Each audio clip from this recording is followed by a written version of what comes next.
राजस्थान से प्रतिनिधित्व करने वाले भारत सरकार में कैबिनेट मंत्री परम सम्मान्य अर्जुन जी मेघवाल साहब हमारे बीच उपस्थित है।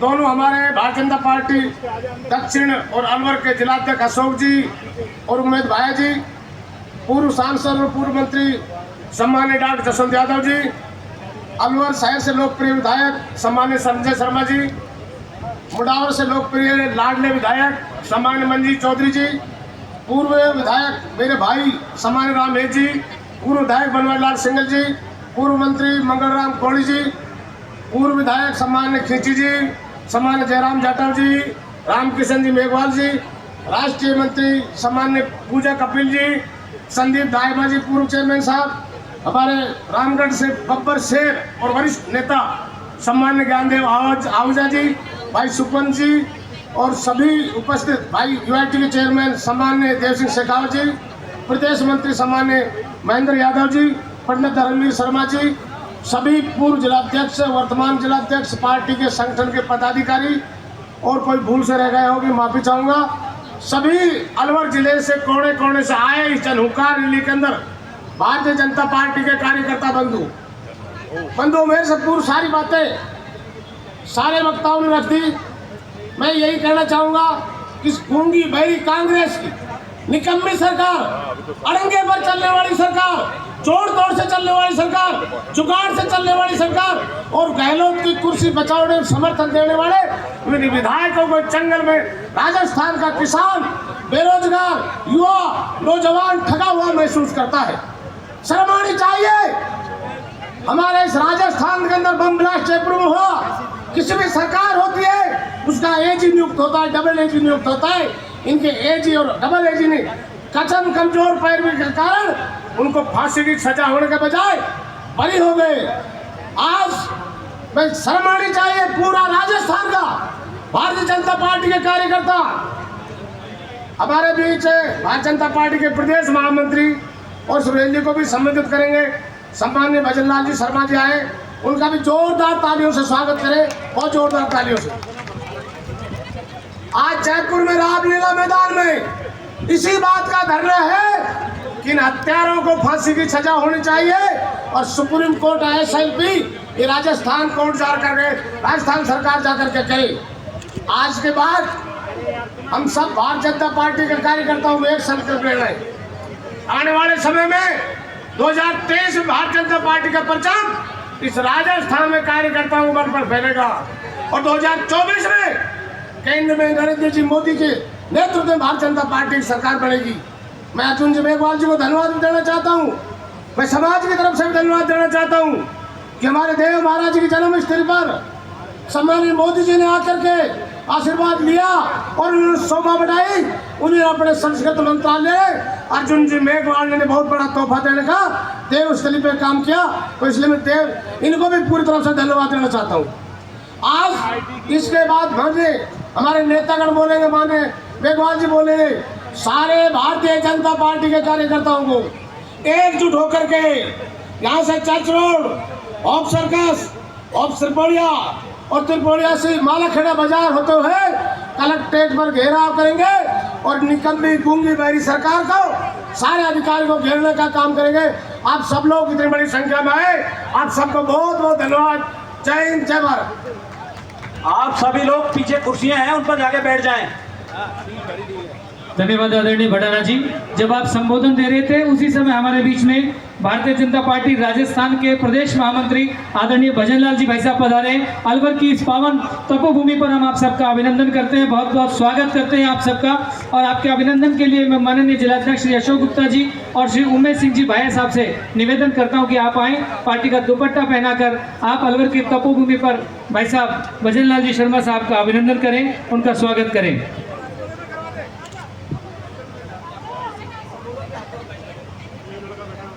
हम सब कार्यकर्ता आप सबके उद्बोधन का भी इंतजार कर रहे थे। आदरणीय भजनलाल जी भाई साहब, यही मैं आपको बहुत आदर के साथ आह्वान भी करता हूं कि आप मंच पर पधारें और हम सबका मार्गदर्शन करें।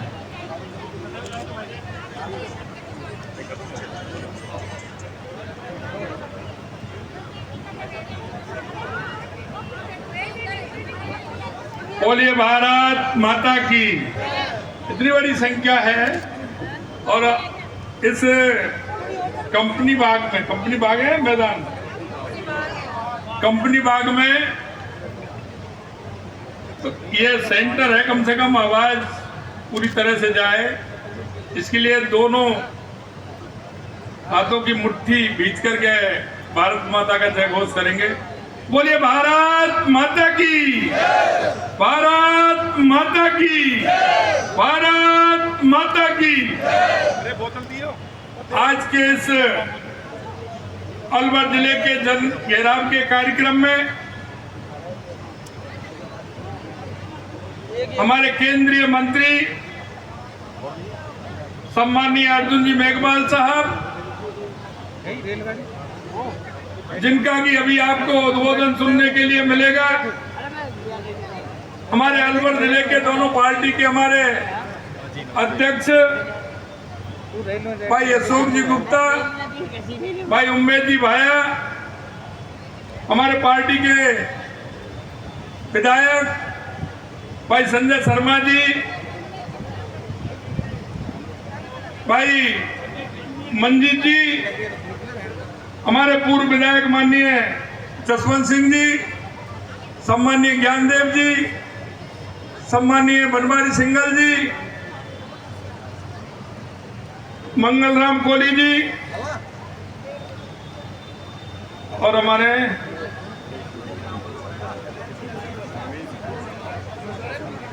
हमारे पूर्व मंत्री सम्माननीय, जिनका उद्बोधन आपने सुना, हेम सिंह जी, मंच पर विराजमान हमारे पार्टी के प्रदेश के मंत्री भाई लक्ष्मीकांत जी, भाई महेंद्र जी यादव साहब, मंच पर विराजमान पार्टी के हमारे पूर्व जिला अध्यक्ष धर्मवीर जी, और हमारे सभी मंच पर विराजे नेतागण बंधुओं, और मेरे सामने बैठे गांव-गांव ढाणी से आए मेरे सभी नौजवान दोस्तों, पूजा योग बुजुर्गों और माता और बहनों,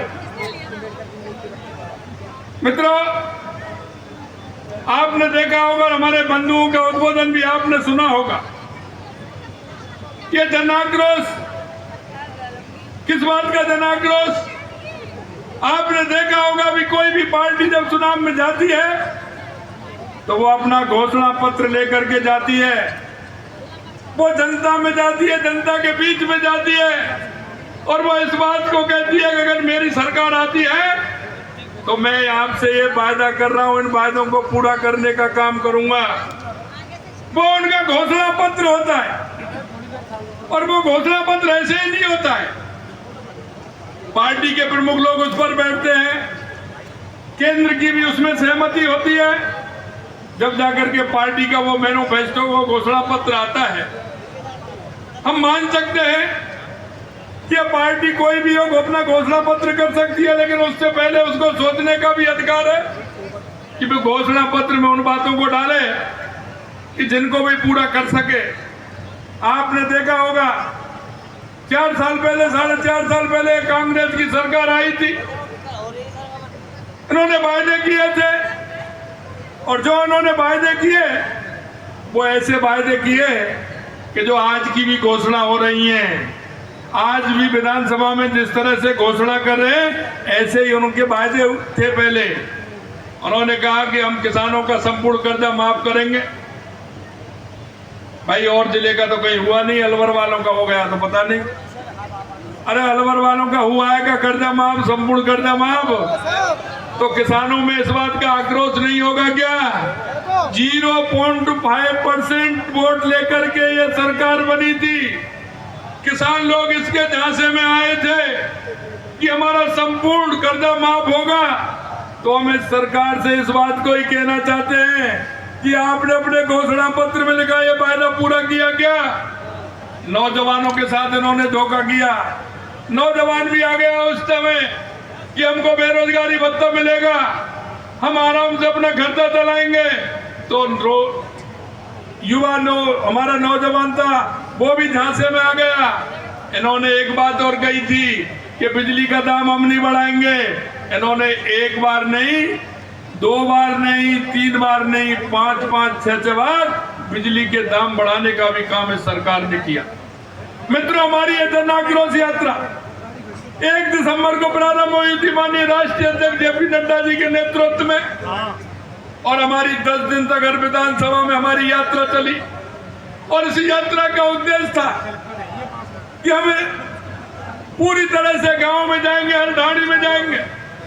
हम विपक्षी होने के नाते हमारा दायित्व भी बनता है कि हम जनता के बीच में जाएं, जनता में अपनी बात रखें, जनता को हम बताएं कि ये सरकार जो थी जिस वादे के साथ आई थी, इसने एक भी वादा पूरा नहीं किया।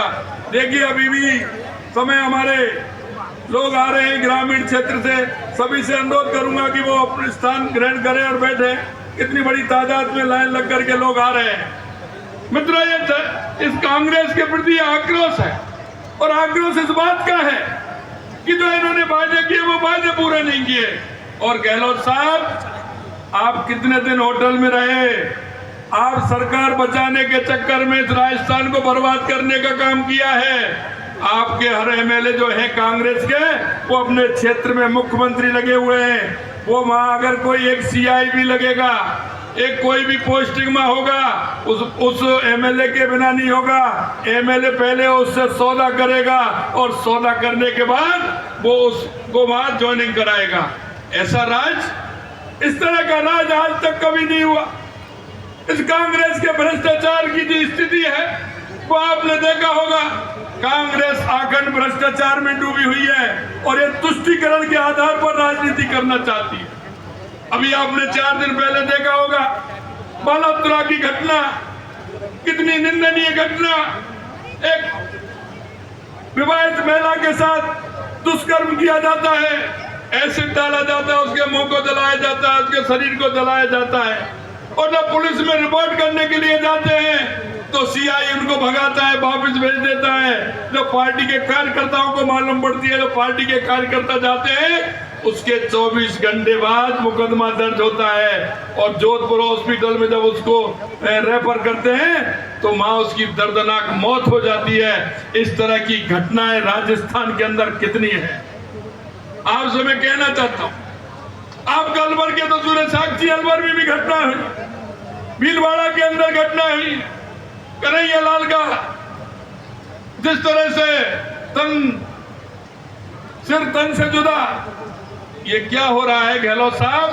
आपकी मजबूरी हो सकती है सरकार चलाना, लेकिन राजस्थान की जनता की मजबूरी नहीं है। क्योंकि अगर आप राज नहीं कर सकते तो गद्दी छोड़ो, जनता आती है, जनता आपको सबक सिखाने के लिए बिल्कुल तैयार बैठी है। मित्रों, मैं आपसे निवेदन करना चाहता हूं, आप एक एक बात देख लीजिए। हमको गांव गांव ढाणी ढाणी में जाना है। कांग्रेस के लोग आए, आप पर्चा लेकर के बैठिए। और एक मैं आपसे निवेदन और करना चाहता हूं, हमारे प्रमुख नेता भी बैठे हैं। इन्होंने जो विधानसभा के अंदर हर विधानसभा का जो इन्होंने घोषणाएं की है, क्योंकि ये सरकार घोषणाजीवी है, ये घोषणाएं करने के अलावा कुछ नहीं करते हैं। मैं ये बात कहना चाहता हूं, आप जिस विधानसभा में इन्होंने अब आपकी विधानसभा की काम की जो घोषणा की है उसका एक प्रपत्र बना लीजिए। हम आपसे और कुछ नहीं कहने वाले हैं, आपसे जो चुनाव में वादा किया है वो भी बना लीजिए, और विधानसभा के अंदर जिले में और विधानसभा में जो घोषणा की है उनको भी देख लीजिए, और फिर आंकलन कर लीजिए मित्रों कि इन्होंने कितनी घोषणाएं पूरी की है। पेपर जांचने के लिए कहीं और नहीं जाना है, आप भी मास्टर हैं, आप भी पेपर देने वाले हैं, आप जांचने वाले, उसको जांच लीजिए, आपको मालूम पड़ जाएगा कि एक सरकार कितनी झूठी है, कितनी निकम्मी। क्या हो रहा है? अभी देखो, आप लगातार घोषणा कर रहे हैं, इनको पता है कि हम तो आने वाले नहीं हैं, हम तो जाने वाले हैं, क्योंकि 2023 में जनता तैयार बैठी है, तो ये घोषणाजीवी बन रहे हैं। एक साथ देखिए कितने जिले इन्होंने किए हैं, उनका सीमांकन कहां से होगा, कैसे करेंगे, पैसा कहां से आएगा, उसके पैसे कितने चाहिए, कौन सा आपने कहां से बजट लिया है, अरे बता दो सीएम साहब। आप ही वित्त मंत्री हैं, आप ही गृह मंत्री हैं, किसी पर विश्वास नहीं है, अविश्वास की सरकार चल रही है, दूसरे आदमी का किसी का विश्वास नहीं करते, तो फिर ये कैसे चल रहा है साहब? आपकी मजबूरी है वो मजबूरी इसलिए है कि विधायक भी सोच रहे हैं, क्योंकि कुछ विधायक तो इधर उधर से लाए गए हैं, इनका पूर्ण बहुमत नहीं है, अब पूर्ण बहुमत है, लेकिन ये जुगाड़ से चल रहे हैं और जुगाड़ से ये चले हैं। मैं तो आपसे इतना निवेदन करना चाहता हूं मित्रों कि जिस तरह से भ्रष्टाचार और तुष्टीकरण के आधार पर यह सरकार चल रही है, आज राजस्थान को जंगल राज बना दिया।